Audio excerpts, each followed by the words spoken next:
Welcome to the Respect Podcast. I'm your host, Mike Domish from MikeSpeaks.com, where we help organizations of all sizes, educational institutions, and the U.S. military create a culture of respect. And respect is exactly what we discuss on this show, so let's get started. And this week, hailing from New Zealand, oh my goodness, New Zealand, Lauren is an award-winning well-being specialist with 19 years experience, mother of 3, and military wife. She specializes in helping people thrive and helping businesses create a positive, energized workplace culture. That is Lauren Parsons from New Zealand. Thank you so much for joining us. Thanks, Mike. It's great to be here. Well, we're excited to have you on here. So let's dive right into this because you talk about well-being. Why do you say it's vital to respect your own time and energy on that journey of being our best as far as well-being goes? Well, I think because there's so many people these days that are feeling overwhelmed with the pace of life, the way that technology affects us now. And I'm hearing that word more and more, that people are feeling overwhelmed. People have got a lot on their plate right from the moment they wake up in the morning throughout the day, managing themselves and others, and workloads are just skyrocketing.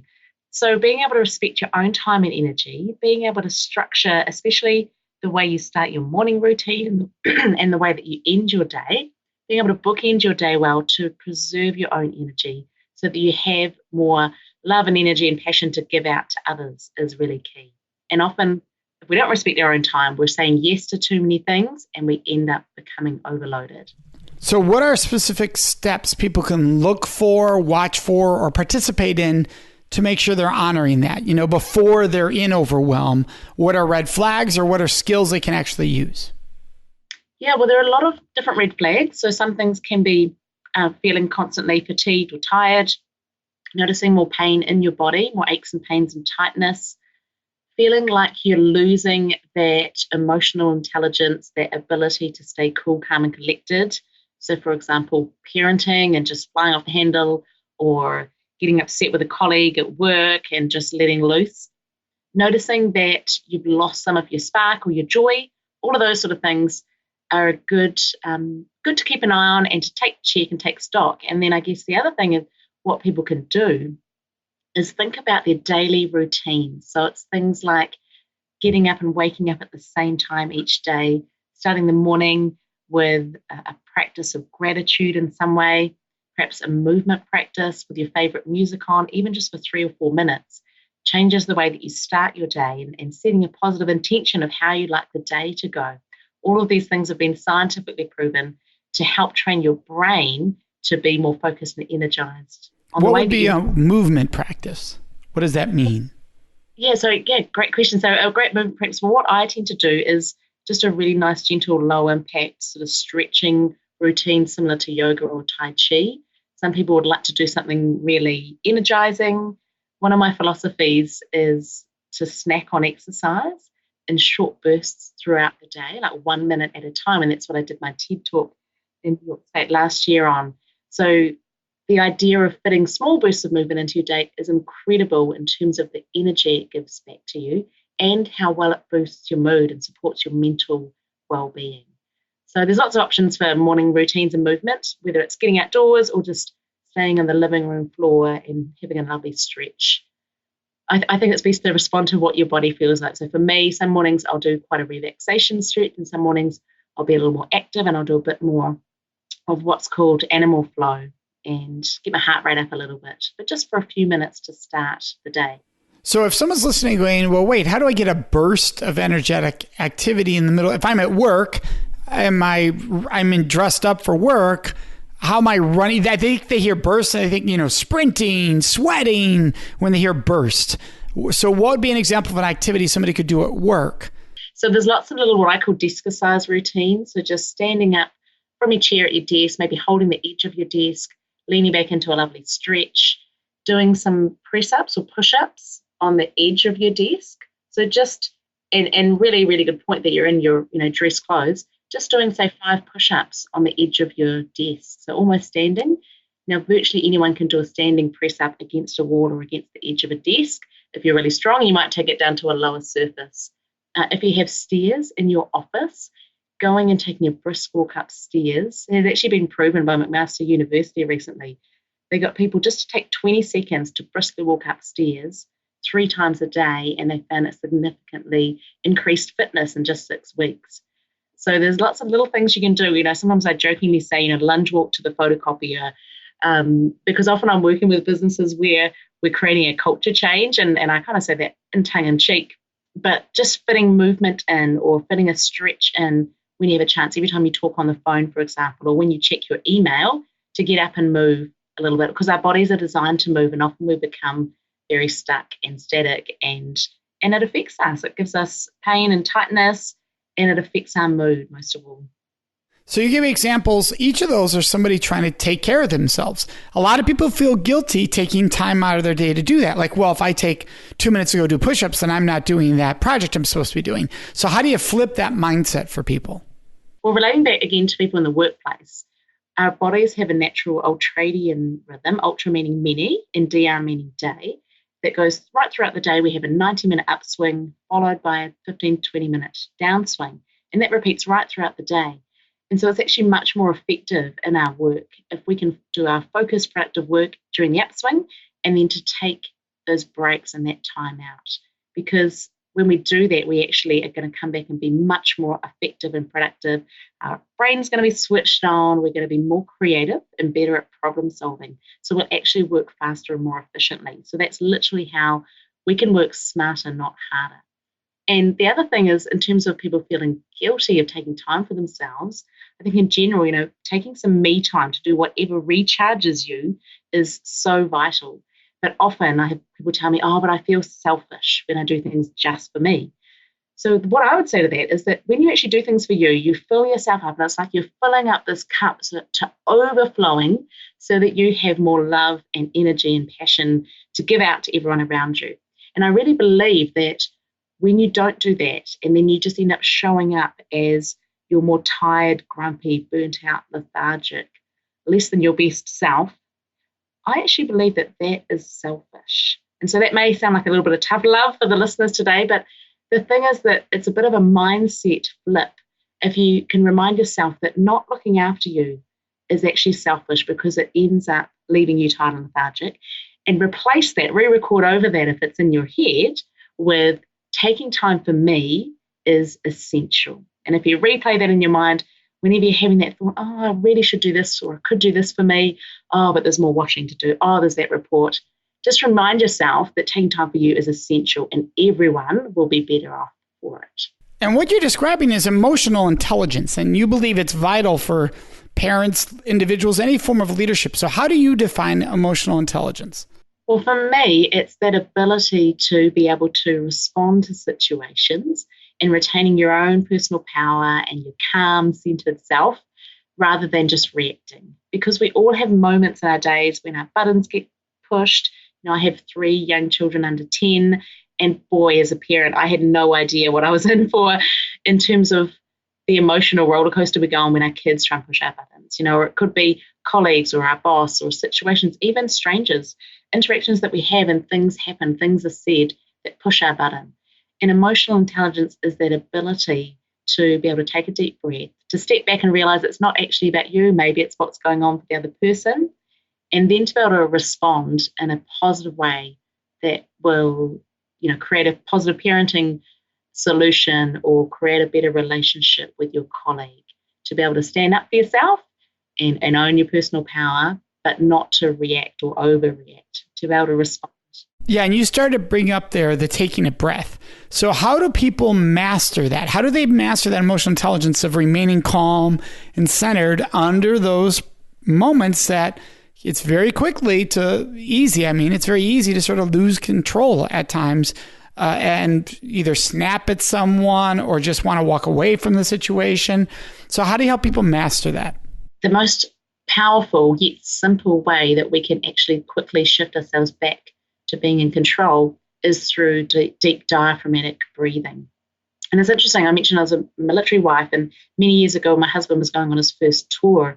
They had all us as families together, and they did a workshop with these top military psychologists.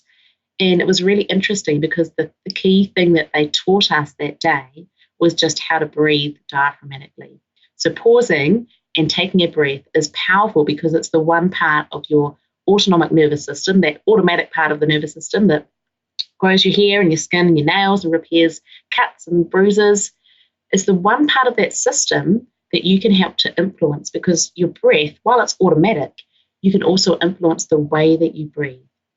And as soon as you do that, when you slow your breath, if listeners are doing it right now as they're perhaps listening in, if you just start to slow your breath and take a deep breath in, ballooning your belly out and just keeping your shoulders relaxed, and then breathe out slowly, relaxing your belly back in, and working towards being able to do that really naturally.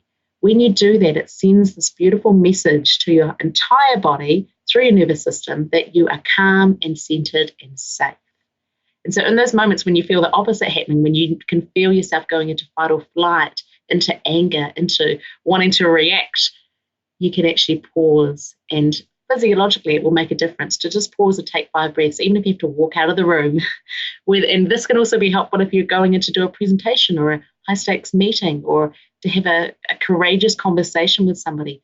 Pause and take these deep breaths so that you shift your physiology, because when you shift your physiology, you shift your psychology. So what your body does affects how you feel and what's actually happening in your brain.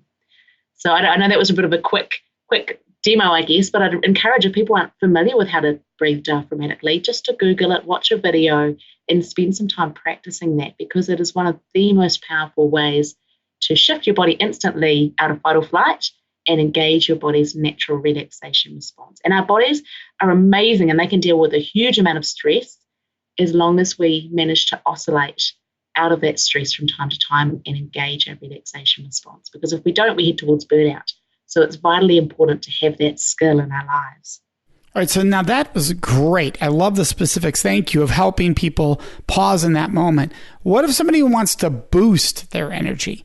So that's now I want to calm the energy. What if I'm feeling a little lethargic? I want to boost energy. What are things they can do?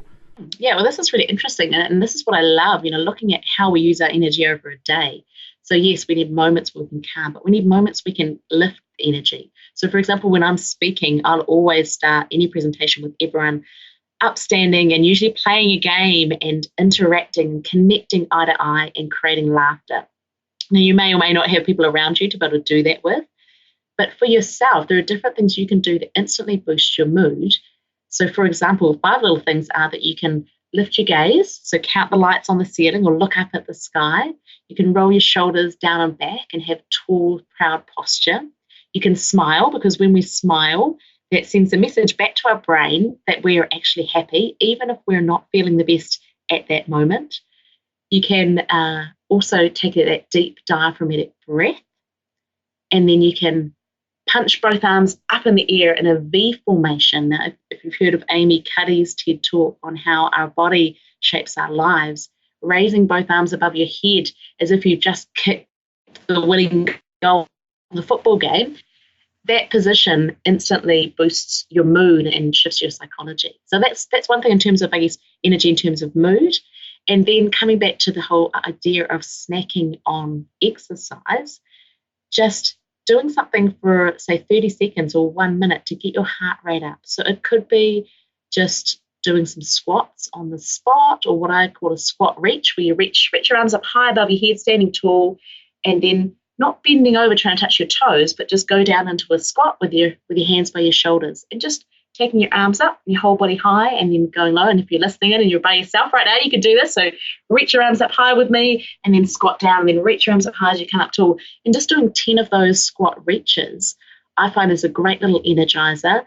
Gets the blood flowing, doesn't really work a sweat up as such, like you mentioned before during the work day, but it just energizes you.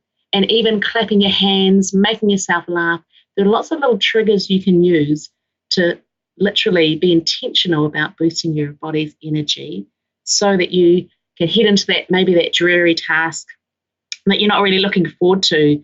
You can get yourself pumped up and ready for it. And when you think of top sports psychologists and top athletes, they use all of these techniques to help people perform in the moment, because it takes more than just thinking about it. We need to create change in our body, and we can shift our body's energy by what we do with our hands, our arms, our intentions, our thoughts, and all of those things together help boost it in a moment.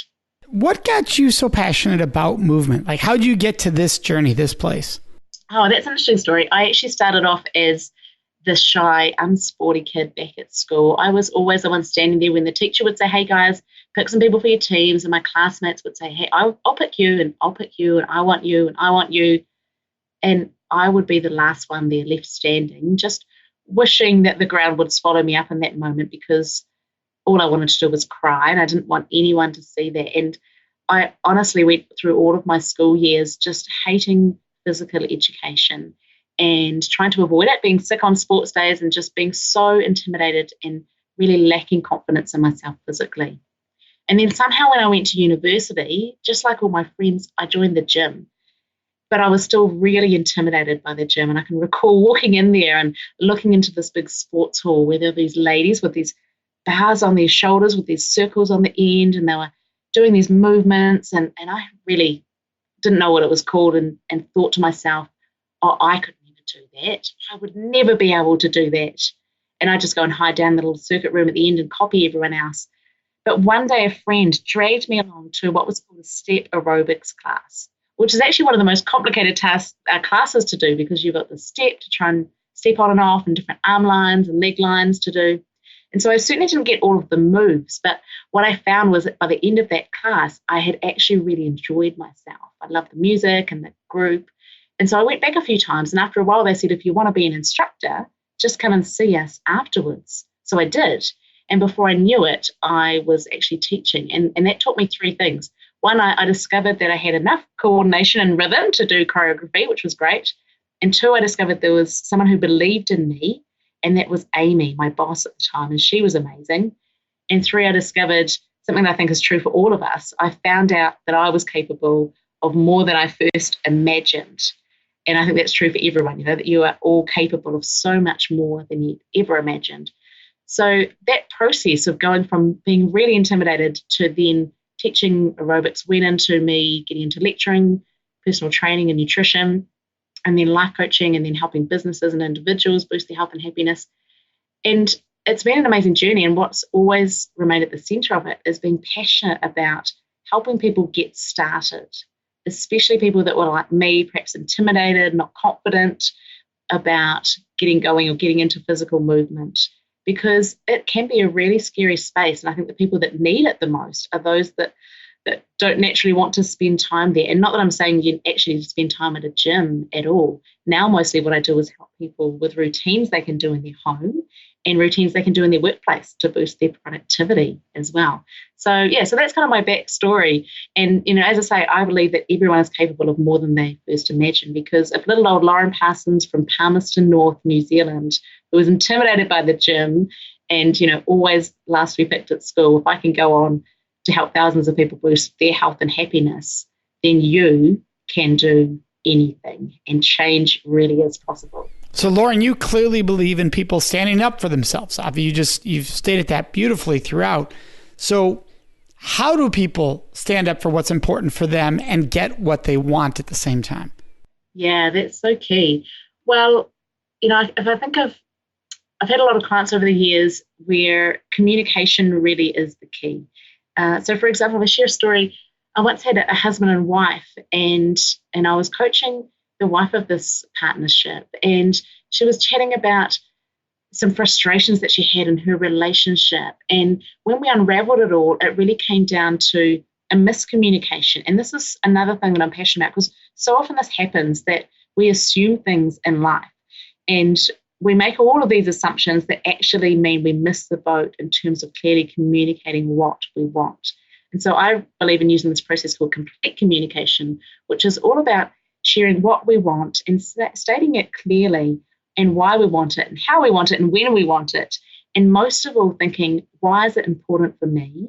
And why is it important for the other person? And that last piece of the puzzle is the most important part. So in this story, for example, my client said, that it was a busy weekend day. She'd been out with her daughter for the afternoon, came in and noticed that the kitchen was still full of dishes. And so she went out to her husband, who was just sitting relaxing, watching some sport, and said, hey, honey, can you do the dishes? And he said, yeah, sure. And so she then went and bathed their daughter and got some other things ready. She came back about an hour later and was really frustrated walking into that kitchen and seeing these dishes were still spread all over the counter. And so she ended up just getting frustrated and did all the dishes in a grumpy mood. You can imagine just, the vibes coming off. And later on, we were talking about this, and her husband popped in a few hours later and said, oh, I was going to do the dishes. And she, as you can imagine, responded, yeah, but you didn't. And, I need to get on for dinner, and we were going out to the show tonight. And so there'd just been this breakdown in communication. And at the time, she couldn't really see it.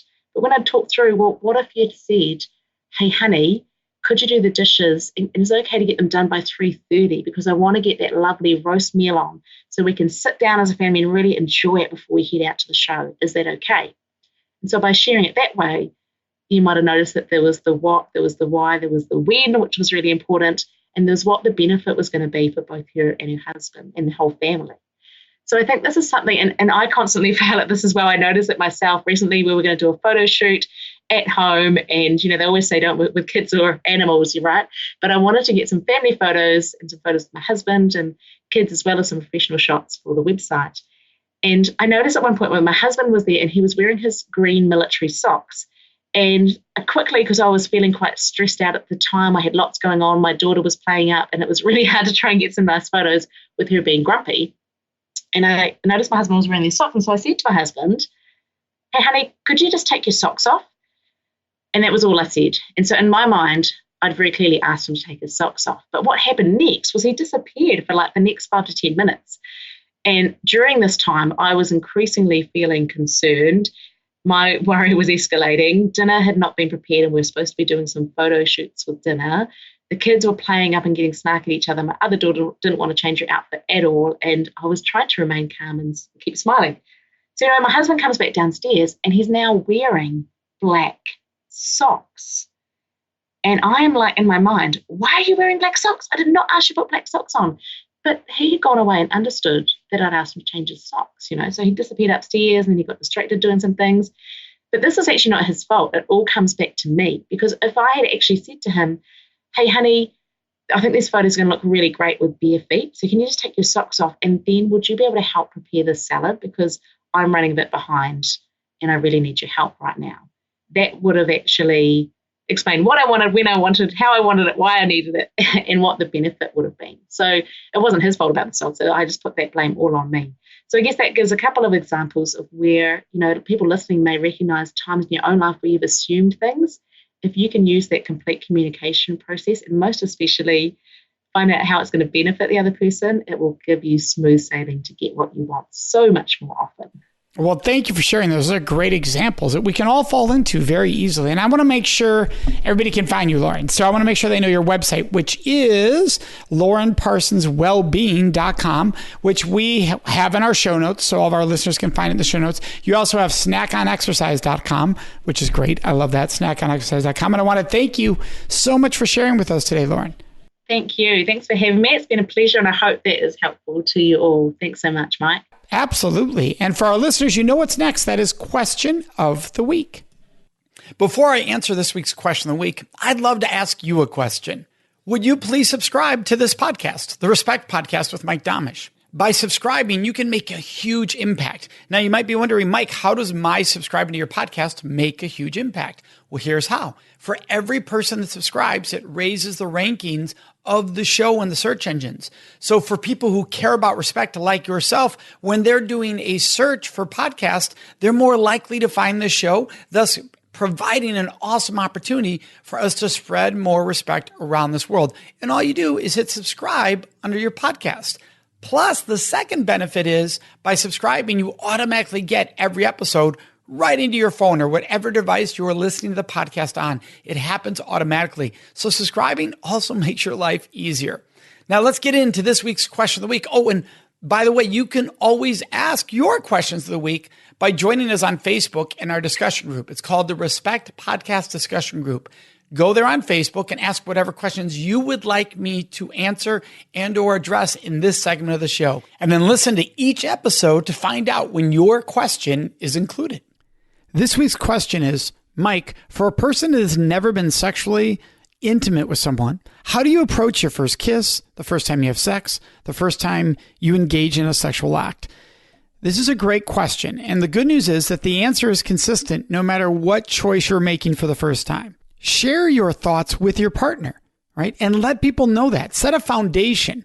So if you've never kissed someone, there's nothing wrong. In fact, it can be very empowering to tell a partner, I haven't kissed someone. And when I do, I want to know that it's the right person in the right moment. And I want to make sure they give me a choice. And likewise, if I make the choice that I want to kiss someone, I'm going to give them a choice. I'm going to ask them, would you ask me before you would ever kiss me to honor myself and my boundaries and my wants? Would you be cool with that? Right? And you make it sound fun. Now, once you're in a relationship with someone, you can have the same conversation about any sexual act or any level of sexual intimacy. Hey, before I make that choice, I want to know it's the right situation, the right time, the right partner. Would you always give me a choice and respect my answer? And of course, I'll do the same for you. So you use your words and you use your spoken words so that you two are able to connect and listen to each other, see how each other responds in those moments. And it's everybody honoring the other person's boundaries and their own boundaries throughout that process. Do you know what I would love? I would love to hear your answer to this week's question of the week. So would you please answer what your answer would have been if you were asked that question today on the show? All you do is go to our Facebook page. We have a special group where we have these discussions called the Respect Podcast Discussion Group. So the Respect Podcast Discussion Group, and share with us, what would your answer have been to this week's question of the week? And if take a moment, post us a new question for future episodes. What question would you like to hear me answer on an upcoming episode? That's all done on Facebook in our special group, which is the Respect Podcast Discussion Group. Can't wait to see you there. Thank you for joining us in this episode of the Respect Podcast, exploring work, love, and life. And this episode, like every episode, is brought to you by our organization, the Center for Respect, which you can find at centerforrespect.com. And of course, you can find me, your host, Mike Domish, at mikespeaks.com. Thank you so much for joining us.